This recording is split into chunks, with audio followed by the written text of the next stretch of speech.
विजय हमारे साथ शेयर कर लीजिए पेटीएम का जर्नी जो है एग्जैक्टली क्या है कंज्यूमर के लिए एक्सेट्रा एक्सेट्रा। देखिए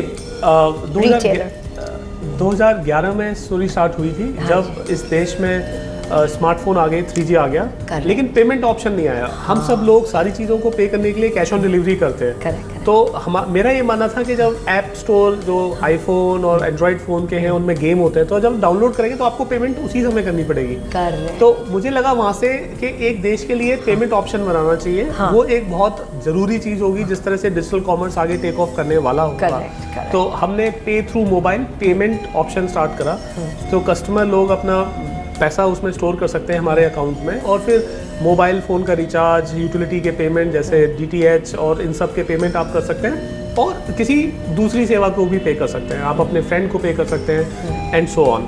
सो पेमेंट हमारी पहली ऑफरिंग बनी, और जब हमने पेमेंट की सक्सेस को देखा और हमारे पास बहुत ज़्यादा कस्टमर बेस हो गया, हमारे पास करीब 20 मिलियन का कस्टमर बेस था। तो इतनी जल्दी कैसे हुआ विजय? वही बात है कि पेटीएम का जो अच्छा, मुझे लगता है कि इसके लिए राइट टाइमिंग एक तरह से पीछे थी, क्योंकि स्मार्टफोन और इंटरनेट कनेक्शन, जब आपके पास फोन होता है तो आप कुछ कुछ नई चीज ट्राई करते रहते हैं। सो हम लकी बन गए कि आप हमें ट्राई करने लगे, और उस तरह से एक राइट टाइमिंग बहुत बड़ा फैक्टर है। Right time, right moment, right place. But idea कैसे हुआ? Was it ideation? आपने अपने टीम के साथ बैठ के? देखिए, एक मेरा मानना है कि you must eat your own dog food. So अपनी अगर कोई आप अगर ऐसा प्रोडक्ट बना सकते हैं जो आपको खुद ही ज़रूरत हो, तो उससे बढ़िया और कुछ नहीं हो सकता। मेरे साथ प्रॉब्लम होती थी, मेरे घर में मैं टीवी देख रहा हूँ, DTH उसका बैलेंस नहीं है, मेरी वाइफ मेरे को रिमाइंडर भेज रही है और मैं जानता नहीं कैसे करूँ, और फिर किसी को बोलना पड़ता था जाके। मैंने कहा ये क्यों नहीं ऐप पे कर सकते हैं हम। और फिर उसी की तरीके से जब हमने ज़्यादा आगे गए तो हमें लगा मोबाइल फ़ोन का रिचार्ज इतना बड़ा मार्केट है। आप देखिए, इस देश में करीब 1.25 लाख करोड़ का मोबाइल फ़ोन रिचार्ज होता है हर साल। उसके अंदर सिर्फ 1% से भी नीचे ऑनलाइन होता है। मतलब कितना बड़ा मार्केट आगे बचा है। सो हमारा अनटैप्ड मार्केट, तो हमने करेक्ट, और हमने फिर उस मार्केट में कदम रखा, और हमारे लिए पेमेंट हमारा एक बहुत ही पॉपुलर सर्विस बन गया। जब हमारे पास ग्राहक आ गए तो हमने कहा अब इसको आगे बढ़ाते हैं। तो अब रिचार्ज खरीदते हैं तो आप क्यों ना वहाँ पे shirt, trousers, jeans, A to Z everything correct. और उसमें हमने अपनी ऑफरिंग्स में कॉमर्स भी डाल दिया। अब हमारा बिजनेस पहले कंज्यूमर के लिए था, अब मर्चेंट के लिए भी आ गया। This is it. So, you've been able to beautifully blend the two. जैसे पेटीएम ने blend किया, I don't think other companies somehow हमारा कस्टमर एक्विजिशन स्ट्रेटेजी डिफरेंट और लो कॉस्ट का था, और उसी के आगे फिर हमने उसको कॉमर्स में कन्वर्ट कर दिया। ये अपने लिए लकी रहा। अभी हम करीब 15,000 करोड़ रुपए का बिजनेस करते हैं, और वो मुझे लगता है कि 2 साल के अंदर इस देश में 30,000 डबल। हाँ, अभी हमारा टारगेट 2018 तक 1 लाख करोड़ का बिजनेस करने का है।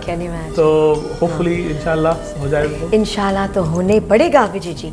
अच्छा विजय, टेल मी, आपने इतने जल्दी से कैसे कस्टमर बेस बना दिया? आपको फंडिंग कैसे मिला इनिशियली, और इतने आगे कैसे बढ़ गया? देखिए, कंपेयर टू अदर कंपनी। हाँ, मुझे लगता है कि कभी डिफरेंट बिजनेसेस के टाइमिंग आते हैं। correct, तो अगर आप पहले एंट्रेंट हैं तो आपको बहुत सारी चीज़ें बिल्ड करनी पड़ती हैं, क्योंकि मार्केट में आपके सप्लायर्स नहीं होते, आपके सपोर्ट सिस्टम नहीं होते, ग्राउंड अप आपको बिल्ड करना पड़ता है। तो हमारा टाइमिंग एक ऑप्टिमम बिल्कुल था। मार्केट में कॉमर्स एग्जिस्ट करता था, कंज्यूमर स्मार्टफोन के साथ था, और कंज्यूमर अर्बन कस्टमर की तरह से, क्योंकि वो यंग कंज्यूमर है, वो अपना बिहेवियर चेंज करने के लिए तैयार था। प्लस हमारे पास मार्केटिंग, हमने क्रिकेट टीम को स्पॉन्सर किया है, देश के क्रिकेट मैचों को स्पॉन्सर किया है, और शायद हमने on the cover of Economic Times front पे, I mean जहाँ हम देखते हैं, I think पूरा देश को जानते हैं पेटीएम, चाहे इस्तेमाल भी नहीं करेंगे, बट दिखते हैं cricket, Economic Times, I mean like I think ये तो मुझे मानना है it's like a dream. सच में it's like a dream के इतना अच्छा रिकॉल मिला। मेरा पर्सनली एक बात मानना है कि अपना जो ब्रांड होना चाहिए वो एस्पिरेशनल ब्रांड होना चाहिए।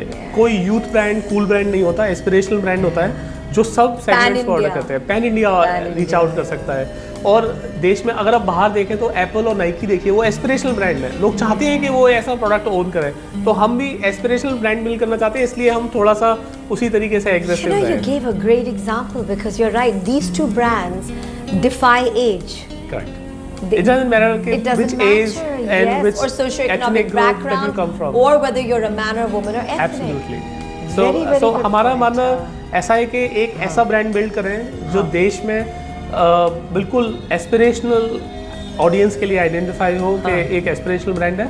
इसीलिए हमने अपनी जो ब्रांडिंग एडवर्टाइजिंग करी है वो करी है। आई थिंक इसमें जैसा आपने पूछा फंडिंग का एक बहुत बड़ा हाथ रहा। सो जैक मा जो अलीबाबा के को फाउंडर हैं और उनके साथ एक अच्छी केमिस्ट्री बनी मेरी जब मैं उनसे मिला। आपके केमिस्ट्री, यस, तो बहुत अच्छा लगा वो। और in what way, explain, define it little more. देखिए से केमिस्ट्री, उसको क्या अच्छा लगा आपके बारे में? देखिए जब मैं उनको अपनी बिल्कुल मैं जब उनको उनके साथ डिस्कशन कर रहा था, अपनी कंपनी के बारे में बता रहा था, तो उन्होंने मेरे से कहा अपनी बैकग्राउंड के बारे में बताओ। तो मैंने थोड़ी, जैसा अभी हमने बात करी, वो बातें बताई। तो उन्होंने मीटिंग के बाद बजाय कंपनी की कमेंट करने के, उन्होंने बोला मेरा ये मानना है दैट कंपनियां बहुत लोग बिल्ड कर लेते हैं, जो लोग एडवर्सिटी के थ्रू जाते हैं वो लोग बहुत लॉन्ग लास्टिंग कंपनियां बिल्ड करते हैं, और मैं वो एक आदमी अपने आगे देख रहा हूँ। तो मुझे बड़ा प्राउड फीलिंग हुई। मुझे पता नहीं था कि वो इन्वेस्ट करेंगे नहीं करेंगे, लेकिन मैं उनके पास गया और एक सेल्फी ली मैंने। बाद में थोड़े दिनों के बाद हमें पता चला और हम डिस्कशन में जारी रहे, तो उन्होंने बहुत लार्ज अमाउंट ऑफ डॉलर्स इस कंपनी में इन्वेस्ट करें। तो वो एक थोड़ा सा पर्सनल केमिस्ट्री और acknowledgement of each others capability है। और अलीबाबा एक बहुत स्ट्रॉन्ग पार्टनर है मेरे पास। हमें रतन टाटा, एब्सोल्युटली। और इसके अलावा इंडिया में रतन टाटा सर ने भी इन्वेस्ट करा। मुझे उनकी बहुत रिस्पेक्ट है। उन्होंने देश में किस तरह से टाटा एंटरप्राइजेस को yes so mister Ratan Tata is also huge stamp of approval, stamp of respect. Yes, thank you.